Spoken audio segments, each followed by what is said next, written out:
Hey guys, I'm going to zoom in on what's the most important thing to do prior to doing any of the repairs that you're going to do associated with this video. Disconnect your battery at the negative terminal. I guess you could do it at the positive, it doesn't really matter to me, but I do the negative. So let's get into the meat of what happened with this Navigator. It's a 2006 Lincoln Navigator. Pretty cool. Gas mileage stinks, as you'll soon find out. But other than that, it's a pretty cool ride. However, I just bought it last week, and probably about 3 or 4 days into the purchase, the key wouldn't come out. It would obviously I can't show you because the battery's disconnected, but the key wouldn't come out. There's a little notch right here, and it wouldn't go any further. It was locked into the ignition. And so I did the YouTube search and didn't find all the associated issues that I had with the lock key, because also the liftgate wouldn't open. The manual part of opening the liftgate, not only the button but the handle, it wouldn't activate the motors to open up the liftgate. You could lift it with your hand and muscle through the motor. The other thing is the radio wouldn't tune in FM stations. So we had some rain. Didn't really think about that being, the problem until I investigated a little bit more. Some of the things that would help to pull out the key were to disconnect the battery. It'd come out. Fuse 102. There's your fuse box. It's the far right and one above, I believe, on the bottom. You'll have to refer to the box cover, fuse box cover, and that'll tell you where that's located. If you pull that fuse out, that also will release the key a lot of times if you have this electrical issue. So I looked again on YouTube and tried to find something that was related to what was going on. I couldn't find anything, so this is why I'm making this video, because you don't want to end up having to do this, taking that off, pulling the steering wheel column cover off, the kick plate right here. That's what was important. So the other thing is my shifter, this thing I'm epoxying, hopefully this will hold. It broke, so I may have to repair that. So there's all these dangers of having to pull a bunch of crap apart and stuff will break. It was already fractured right here when I pulled off the handle, and then bink, it came off.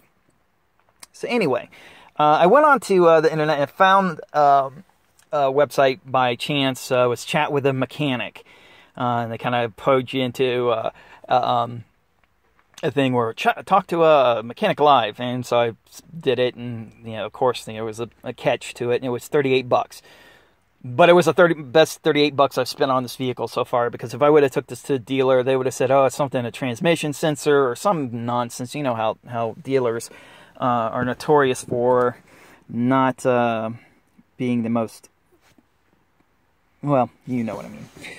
So anyway, so I went on to E-Answers, and this guy was a mechanic, and he emailed me back and forth. I told him what my problem was with the vehicle. And he gave me this algorithm of going through the fuse, which I had pulled, and disconnecting the battery. He told me to go through here. There's a connector here that actually goes into here, which lights up the lights for the park, reverse, drive, etc. So none of this had any effect on the key coming out. And so he says, there's this yellow wire. This one doesn't really matter. There's a yellow wire that's important, evidently. And he said there's probably a short in that wire, or grounded out. And that's like, well, hell, where do I start on a ground wire that's taped up? So I emailed him and said, I don't know where to really start for, there's no obvious grounding of this wire anywhere. He said, take off the kick plate on the left side of the driver's side. And sure enough, I took that off.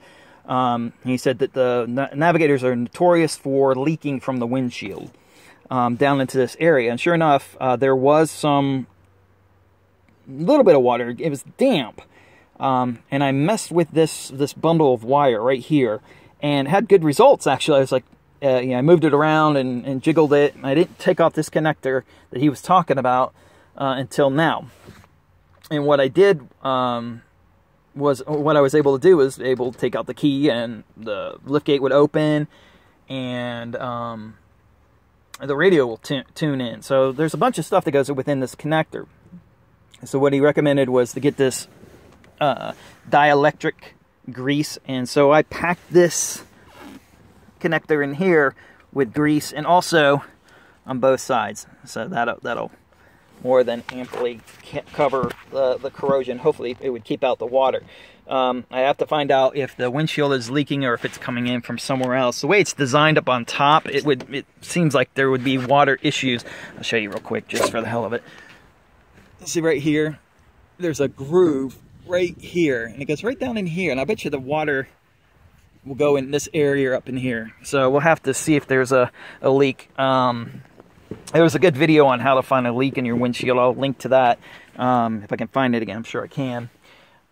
So again, going to this connector, looking for dampness or any corrosion in this connector, you have to get a 12, it looks like a 12 millimeter. I just used vice grips to take it out. It comes out very easily.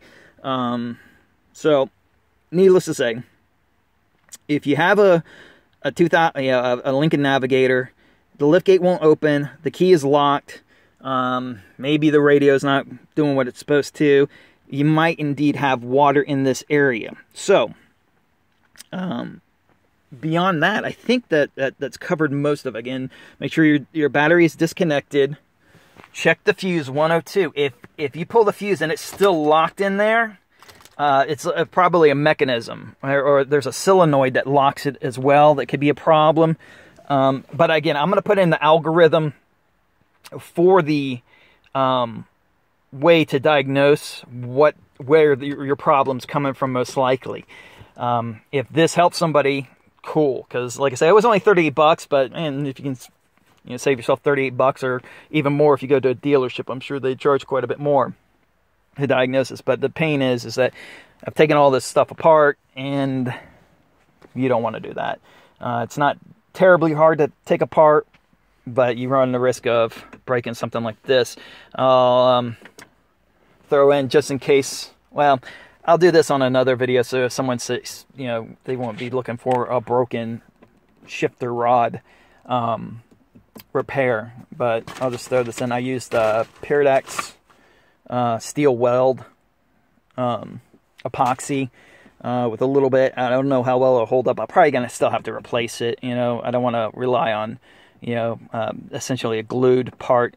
These parts are very thin, so I don't even know if it'll withstand any sort of pressure coming up. So this actually comes up. Anyway, besides that, I think we're good to go. I'm going to pause this and show you that it does work after I put the plug back in and the key comes out. All right, guys, hold on. All right, guys, so I've reconnected this right here. Oh, I did not mention this. You need to know this. See this thing right here, this little tab? I don't know why they put this tab in here, because look at it. It wears into the wire bundle. I didn't see any shorts, so I'm going to open it up a little bit just to make sure. Make sure that when you connect this, they go straight back in, and you have to bolt this down because it drives it into the connector. So again, we are in good shape.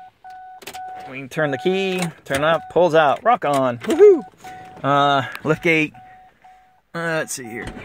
You can hear it, so we are in good shape with the liftgate. So, needless to say, this should be an easier fix than having to pull all this garbage out. So, with that, sorry for the long video. I guess this could have been edited, but hopefully it'll benefit somebody. All right, guys. Peace.